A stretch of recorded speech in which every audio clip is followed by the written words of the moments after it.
જય શ્રી રામ. મિત્રો, આજે હું તમારા સમક્ષ એવો ટૉપિક લઈને આવ્યો છું. બહુ જ ઇમ્પોર્ટન્ટ ટૉપિક છે. મિત્રો, ઘણા લોકો કહે છે કે રાહુ કેતુ બહુ જ ખરાબ ગ્રહ છે. આજે હું રાહુ અને કેતુ વિશે જ તમને સમજાવીશ કે રાહુ અને કેતુ કઈ રીતે કામ કરી રહ્યા છે. એ ખરેખર ખરાબ છે કે એને સમજી જઈએ તો ખૂબ જ સારી રીતે પણ એ કામ કરે છે આપણા જીવનમાં. તો વિડીયોમાં આગળ વધીએ તો હું મારો પરિચય આપી દઉં. હું રોહાન બી ત્રિવેદી, કષ્ટભંજન એસ્ટ્રો ન્યુમરોલોજીમાં તમારું સ્વાગત કરું છું. ચેનલ પર નવા હોય તો ચેનલને સબસ્ક્રાઈબ કરી દેજો અને વિડીયોને વધારે ને વધારે શેર કરતા રહેજો, જેથી કરીને બીજા લોકો સુધી પણ આ ઇન્ફોર્મેશન પહોંચી શકે. મિત્રો, ઘણી વખતે જ્યારે કોઈ જ્યોતિષ આપણને કહે છે કે તમારી ઉપર રાહુની મહાદશા ચાલી રહી છે કાં તો કેતુની મહાદશા ચાલી રહી છે, તો એ સામેવાળો વ્યક્તિ ગભરાઈ જાય છે. રાહુ અને કેતુના નામથી જ આપણે ગભરાઈ જઈએ છીએ. પણ શું ખરેખર એવું છે? જો તમે એમને સમજી જાઓ તો એ તમને ખરાબ ઇફેક્ટ નહીં કરે તમારી લાઈફમાં. કારણ કે રાહુ અને કેતુ આ એવા ગ્રહ છે કે જે નવગ્રહમાં આ લોકોનું બી બહુ જ અગત્યનું સ્થાન છે. રાહુ કેતુની વાર્તા આપણે સાંભળી હશે, અને જો ના સાંભળી હોય તો એક વખત હું ચર્ચા કરી લઉં. મિત્રો, રાહુ કેતુ વિશે સમજાવું એ પહેલાં હું તમને આ બંનેની એક સ્ટોરી પણ કહું. મિત્રો, રાહુ અને કેતુ જ્યારે ધડ અને માથું અલગ થયું, એટલે જે માથું હતું એનું નામ રાહુ અને જે ધડ હતું એનું નામ કેતુ છે.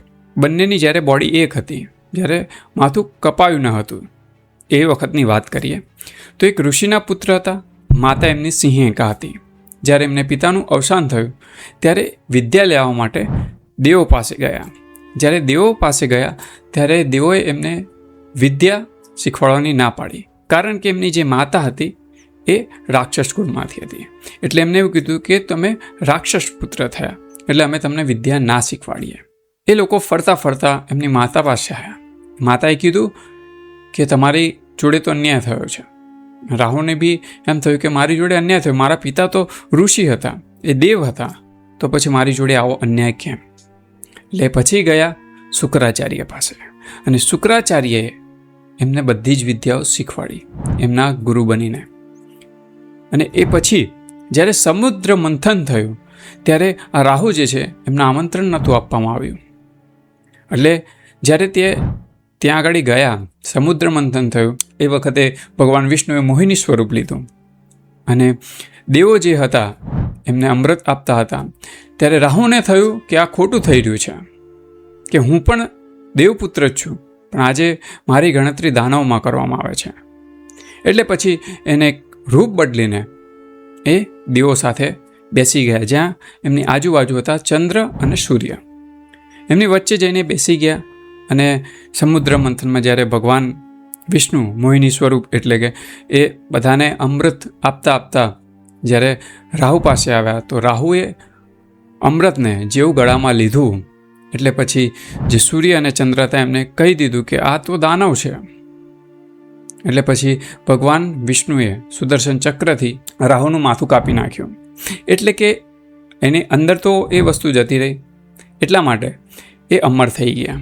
એટલે કે જે માથું હતું એ રાહુ રહ્યું, અને જ્યારે ધડ હતું એ કેતુમાં થયું. પછી આ બંને જણા થયું એ વખતે બી અમારી જોડે અન્યાય થયો, એટલે આ લોકો શિવ પાસે ગયા. શિવજીને કહ્યું કે અમારી સાથે તો અન્યાય થયો છે.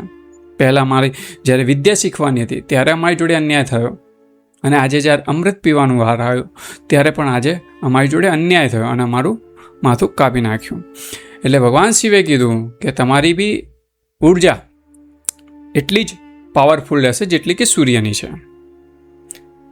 અને તમે પણ કહેવાય કે તમારી પણ ગણતરી કરવામાં આવશે, તમારી પણ પૂજા કરવામાં આવશે, અને જેને તમને દંડ અપાવ્યો છે તમે પણ એમને દંડ આપી શકશો. એટલે આપણે જોઈએ છીએ કે સૂર્ય અને ચંદ્રગ્રહણ, રાહુની છાયા ચંદ્ર ઉપર આવી જાય છે, ચંદ્રગ્રહણ બની જાય છે, ચંદ્રને બી ઢાંકી દે છે. સૂર્ય ઉપર આવે છે, સૂર્યને ઢાંકી દે છે. એટલે જેટલો સૂર્યનો પાવર છે એટલો રાહુનો પાવર પણ છે. એટલે આ વાત થઈ ગઈ રાહુ અને કેતુની. મિત્રો, ઘણા લોકો કહે છે રાહુ પાવરફુલ કરી શકાય છે, રાહુલ કમજોર થઈ ગયો છે. ના રાહુ પાવરફુલ થાય છે, ના કમજોર થાય છે. રાહુને બેલેન્સ કરી શકાય છે. કારણ કે રાહુ એક છાયા ગ્રહ છે. તમે જુઓ બીજા બધા ગ્રહોના જે છે એક ફોર્મમાં છે, પણ રાહુ એક છે જે રાહુ અને કેતુ એક છાયા ફોર્મમાં છે. તો જ્યારે છાયા હોય તો છાયાને બેલેન્સ કરી શકાય, એને કંટ્રોલ ના કરી શકાય. એટલે જ્યારે રાહુ અને કેતુ છે એને કંટ્રોલ ના કરી શકાય, એને બેલેન્સ કરી શકાય. તો મિત્રો, જે રાહુ છે એનું માથું છે, એટલે જે લોકો રાહુ પર રૂલિંગ કરે છે, કે જેના ચાર્ટની અંદર રાહુ આવી જાય છે કે રાહુની મહાદશા આવે છે, ત્યારે વ્યક્તિ એટલું બધા એની અંદર વિચાર આવે છે, માઇન્ડ ભારે ભારે થઈ જાય છે અને એક નેગેટિવ એનર્જી તરફ બી જઈ શકે છે, ઓવર થિંકિંગમાં બી જાય છે. અને તમે જુઓ, રાહુનું કામ એવું છે કે અર્શ અને ફર્શ, એટલે ઊંચાઈ અને ખાઈ, વચ્ચેનું કોઈ જ એનો રસ્તો નથી. રાહુ તમને કાં તો ઊંચાઈ ઉપર લઈ જાય છે અને કાં તો નીચે ફેંકી દે છે, એનો વચ્ચેનો કોઈ જ રસ્તો નથી. એટલા માટે રાહુ છે એ કહેવાય ને કે એક મટીરિયલિસ્ટિક છે અને કેતુ છે એ આધ્યાત્મિક છે. એટલે આ બંનેને જ્યારે તમે બેલેન્સ કરો છો ત્યારે જ તમે સીધી લાઈનમાં જઈ શકો છો. હવે હું તમને સમજાવું કે રાહુ કઈ રીતે અસર કરે છે. રાહુ જ્યારે આવે છે ત્યારે એ કોર્ટ કચેરીમાં પાડે છે, તમને સુસાઇડ કરાવવાનો વિચાર આવે છે, એક્સિડન્ટ ન થાય છે, તમારું માઇન્ડ ડાયવર્ટ કરે છે, ભ્રમિત કરે છે. રાહુના કેસમાં આ વસ્તુ છે કે રાહુ જ્યારે આવે છે તો માણસને ભ્રમિત કરે છે. રાહુ અચાનક કોઈ પણ વસ્તુ અચાનક આપે છે, સડનલી. કોઈ સક્સેસ પણ આપવાની હોય તો એ અચાનક સક્સેસ આપે છે. ઘણી વખત તમે જોયું હશે કે કોઈ પોલિટિશિયન જેનો વિચાર પણ આપણે ના કર્યો હોય અને જ્યારે રિઝલ્ટ આવે ત્યારે આપણે ચોંકી જઈએ છીએ કે અરે આ તો વિચાર નહોતો કર્યો, આ વ્યક્તિ કઈ રીતે જીતી ગઈ. તો ત્યાં આગળ રાહુ કામ કરે છે. અચાનકતા સફળતા જે આપે છે એ રાહુ અપાવે છે. તમે ઘણા યુટ્યુબરોને જોયા હશો જેને ઓળખતા બી અચાનક એ લોકોને સફળતા મળી જાય, તો રાહુ ત્યાં આગળ કામ કરે છે. તો રાહુ શું છે મિત્રો, જ્યારે રાહુ આવે છે ત્યારે શું કરાવે છે કે તમે જુઓ, બેંક, રાહુવાળા લોકોને લોન લેવી વધારે ગમે. એ વખતે લોકો પણ તમારી સાથે સામેથી લોન આપવા આવે, જેમ કે બેંક છે, ક્રેડિટ કાર્ડ તમને મળી જાય, અચાનકથી કોઈ લોન આપવાવાળું મળી જાય, કોઈ પૈસા આપવાવાળું મળી જાય, અને તમારી એ વખતે તમારું માઇન્ડ પણ એમ રીતે થાય કે લઈ લેવા દે ને, કોઈ વાંધો નહીં, આપણે ભરી દઈશું પૈસા. ઓવર કોન્ફિડન્સ અપાવે છે.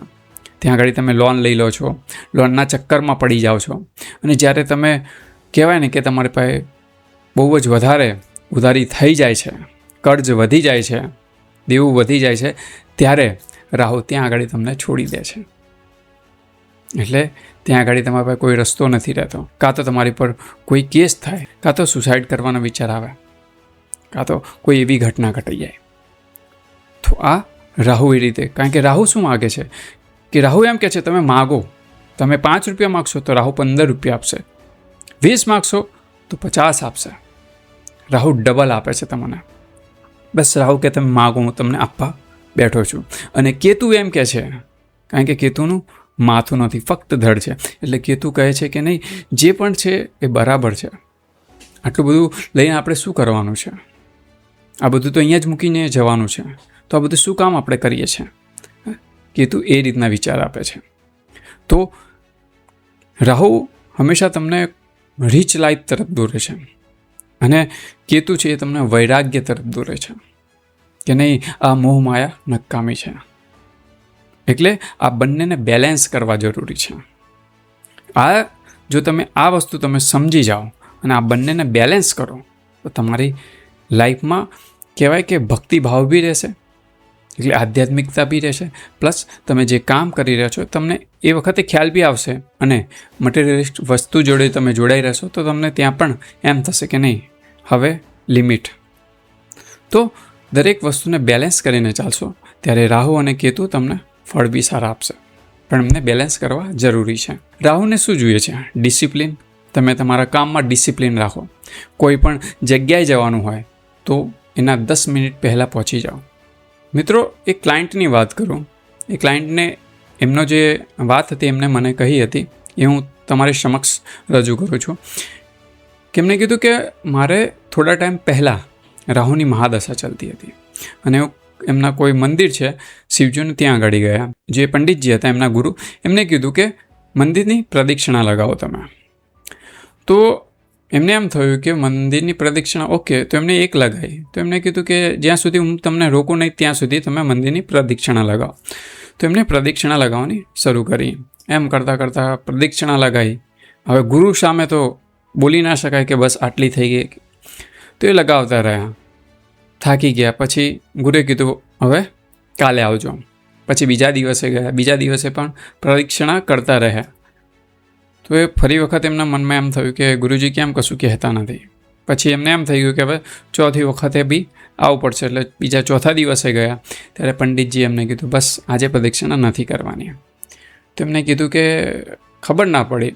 એટલે કીધું કે મેં આજે પ્રદક્ષિણા કરાવી છે એટલે તમારા ચાર્ટની અંદર રાહુ ચાલી રહ્યો છે, એટલા માટે આ પ્રદક્ષિણા મેં તમને કરાવી છે. હવે મિત્રો ધ્યાન આપો, જ્યારે રાહુનું તમે ફોટો જોશો તેની અંદર એક નાગ સ્વરૂપ દેખાય છે, અને તમે કુંડળીમાં પણ જોશો તો એક નાગ દેખાય છે, સાપ. એટલે કે જ્યારે રાહુ આવે ત્યારે તમારા માઇન્ડની અંદર, તમારા બોડીમાં લપેટાઈ જાય છે. અને જ્યારે પ્રદક્ષિણા કરો છો ત્યારે એ પ્રદક્ષિણા જ્યારે ફરો છો ત્યારે એ જે સાપ છે એ તમારે જે બોડી પર લપેટી ગયું છે એ ખુલવાનો ચાલુ થઈ જાય છે એની ચેન. એટલે એમને પછી કીધું કે એટલા માટે જ મેં તમને પ્રદક્ષિણા કરાવી.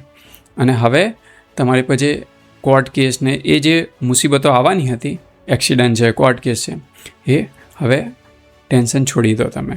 અને એ વ્યક્તિએ ઘરે આવીને જ્યારે એમની કુંડળી જોઈ તો એ કુંડળીમાં પણ એમને રાહુ જ ચાલી રહ્યો હતો. તો મિત્રો આ રીતે હોય છે રાહુ અને કેતુની વાત. એટલે રાહુ કેતુને બેલેન્સ કરવા જરૂરી છે. જ્યારે તમે એને બેલેન્સ કરશો ત્યારે એ તમને અવશ્ય એક પોઝિટિવ રિઝલ્ટ આપશે. તો મિત્રો હવે તમારી અંદર જે ભય છે એ તમે સમજી ગયા છો કે રાહુ પ્લેનેટને કેતુ પ્લેનેટ એ ખરાબ પ્લેનેટ નથી. પણ જ્યારે તમે કહેવાય કે રાહુનું કામ શું છે કે જ્યારે અતિશય તમારી અંદર કોઈ બી વસ્તુની લાલસા કે લોભ લાલચ ઉત્પન્ન થાય છે, ત્યાં આગળ રાહુ ઇફેક્ટ કરે છે.